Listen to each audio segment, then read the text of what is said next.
देश है मेरा, देश है मेरा, देश है मेरा,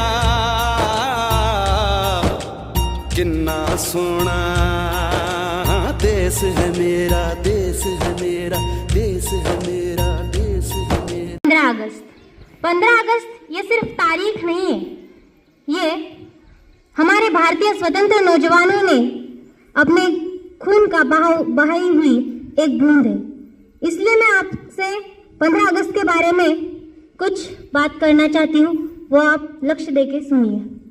मौत से खेलना तो हम शौक समझते हैं, मौत से खेलना तो हम शौक समझते हैं, देश के लिए जीना अपना धर्म समझते हैं। मौत से खेलना तो हम शौक समझते हैं, देश के लिए जीना अपना धर्म समझते हैं। दुश्मनों के लिए बन जाते हैं तूफान, हम भारत माँ की रक्षा को भगवान समझते हैं, हम भारत माँ की रक्षा को भगवान समझते हैं। दोस्तों, आज हम उस पवित्र धरती पर खड़े जो खून, पसीने और अटूट साहस की गाथा से रची गई है। हमारा भारत, हमारा हिंदुस्तान। 15 अगस्त का यह दिन सिर्फ एक तारीख नहीं है, यह उस जोश, उस जुनून, उस जज्बे का प्रतीक है जिसने हमारे पूर्वजों को 200 साल की गुलामगिरी की जंजीरों को तोड़ने के लिए प्रेरित किया।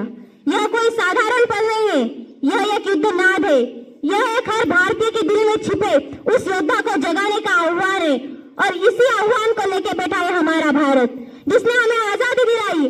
आज हम उस आग को फिर से जागृत करेंगे, उस जोश को फिर से जगाएंगे और अपने भारत को विश्व के शिखर पर पहुंचाएंगे। बंद करो अपनी आंखों को और सोचो उस 1947 के पल के बारे में, जब हमारे देश में आजादी का महोत्सव मनाया जा रहा था। सारे ओर एक ही नारा गूंज रहा था, अंग्रेज हमारे भारत को छोड़कर चले गए थे। भारत माता की जय, भारत माता की जय, भारत माता की जय। इसीलिए मैं उन्हें कहना चाहती हूँ जिसने हमारे देश के ऊपर अन्याय अत्याचार करने का प्रयास किया।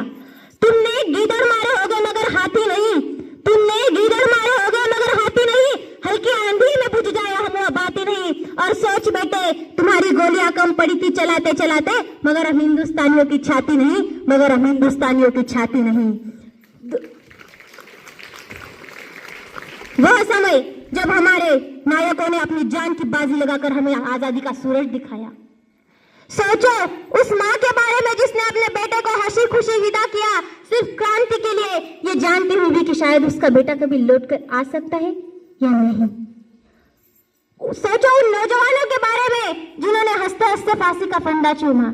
इसलिए मैं कहना चाहती हूँ कि आजाद ये हिंदुस्तान नहीं होता, कि आजाद ये हिंदुस्तान नहीं होता अगर किसी माँ का बेटा वतन के खातिर कुर्बान नहीं होता, कि आजाद ये हिंदुस्तान नहीं होता अगर किसी माँ का बेटा वतन के खातिर कुर्बान नहीं होता। सारे रिश्ते नाते भुलाकर सीने पे गोली खानी पड़ती है दोस्त। वतन के खातिर मरना इतना आसान नहीं होता, वतन के खातिर मरना इतना आसान नहीं होता। वह भगत सिंह, वह 23 साल का नौजवान जिसने बम और बंदूक से नहीं बल्कि अपने विचारों से अंग्रेजों के दिल में खौफ पैदा किया। उनकी वो ललकार आज भी हम सबके रोंगटे खड़े कर देती है, इनकलाब जिंदाबाद। कैसे भूल सकते हैं नेताजी सुभाष चंद्र बोस को, राजगुरु को, सुखदेव को, जिन्होंने आजाद हिंद फौज के साथ दुनिया को दिखाया कि हम भारतीय हैं और भारतीय कभी हार नहीं मानते। इसीलिए मैं कहना चाहती हूँ, हिंदुस्तान एक ऐसा, हिंदुस्तान जिंदाबाद, हिंदुस्तान जिंदाबाद। अरे जलती रही नारियां जोहर में, भेड़िए तब भी मौन थे, हमें सिखाया गया। अकबर महान तो महाराणा प्रताप कौन थे, हमें सिखाया गया। अकबर महान तो महाराणा प्रताप कौन थे। अरे सड़ती रही सड़कों पे लाशें, गांधी फिर भी मौन थे। अरे सड़ती रही सड़कों पे लाशें, गांधी फिर भी मौन थे। हमें सिखाया गया कि चरखे से आजादी आई, तो फिर वो फांसी पर चढ़ने वाले 25-25 साल के नौजवान कौन थे, वो फांसी पर चढ़ने वाले 25-25 साल के नौजवान कौन थे। हालात मुल्क देखकर रोया ना गया, हालात मुल्क देखकर रोया ना गया। कोशिशें की 1000 बार फिर भी मुंह ढककर सोया ना गया। कितने चढ़े थे फांसी पर, कितनों ने गोली खाई थी। क्यों झूठ बोलते हो साहब कि अहिंसा से आजादी आई थी, अहिंसा से आजादी आई थी। दोस्तों, इन नौजवान पुरुषों की तरह हमारी भारत की नारियां भी कम नहीं थी। रानी लक्ष्मीबाई, राजमाता जिजाबाई, आऊ साहेब ज्यांना राजमाता जिजाबाई म्हटले जाते, ऐसी बहुत सी नारियां हैं जिन्होंने अपने जुनून और जज्बे के साथ हमारे देश की आजादी के लिए अपना हाथ लगाया। इतना ही नहीं, रानी लक्ष्मीबाई एक ऐसी नारी थी जिसने मरते दम तक, अपनी मरने के बाद भी अपनी राख तक किसी को मिलने नहीं, अंग्रेजों को अपना चेहरा तक नहीं दिखने दिया। ऐसी वो पहली नारी थी। वो हमेशा कहती आती थी, मैं आजाद थी, आजाद हूँ, आजाद रहूंगी, और मैं मेरी झांसी इन तिरंगियों को नहीं दूंगी।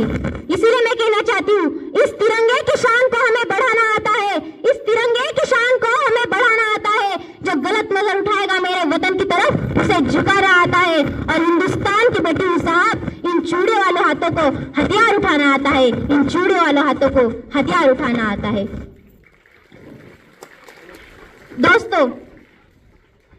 दोस्तों, हमारे देश पर कई देशों की बुरी नजर है, जैसे कि हमारे शत्रु राष्ट्र पाकिस्तान, चाइना। पाकिस्तान ने हमारे ऊपर 2025 में एक हमला किया था, उसे ऑपरेशन सिंदूर नाम दिया गया। इतना ही नहीं, उन्होंने जिसे मारा उसे धर्म पूछ कर मारा, हमारी भारतीय महिलाओं का सिंदूर छीना। इसीलिए मैं उनको कहना चाहती हूँ, तुम आतंकवाद फैलाते हो और हम प्यार, तुम आतंकवाद फैलाते हो और हम प्यार, क्यों जलते हो यूं ही बेकार, क्यों जलते हो यूं ही बेकार। अपनी औकात के हिसाब से दुश्मन बना बेटे, पहले जाके देख ले अपना आकार। अपनी औकात के हिसाब से दुश्मन बना बेटे, पहले जाके देख ले अपना आकार। कोशिशें तमाम कर लो, कोशिशें तमाम कर लो, नहीं मिटा पाओगे मेरे वतन का नाम। कोशिशें तमाम कर लो, नहीं मिटा पाओगे मेरे वतन का नाम। काट दो गला मेरा, बंद कर दो मेरी जुबान, मेरे लहू का कतरा कतरा कहेगा जय हिंदुस्तान, जय हिंदुस्तान, जय हिंदुस्तान। इतना कह के मैं मेरे 2 शब्द खत्म करती हूँ। भारत माता की, भारत माता की जय, वंदे मातरम, वंदे मातरम। धन्यवाद। सर्वांनी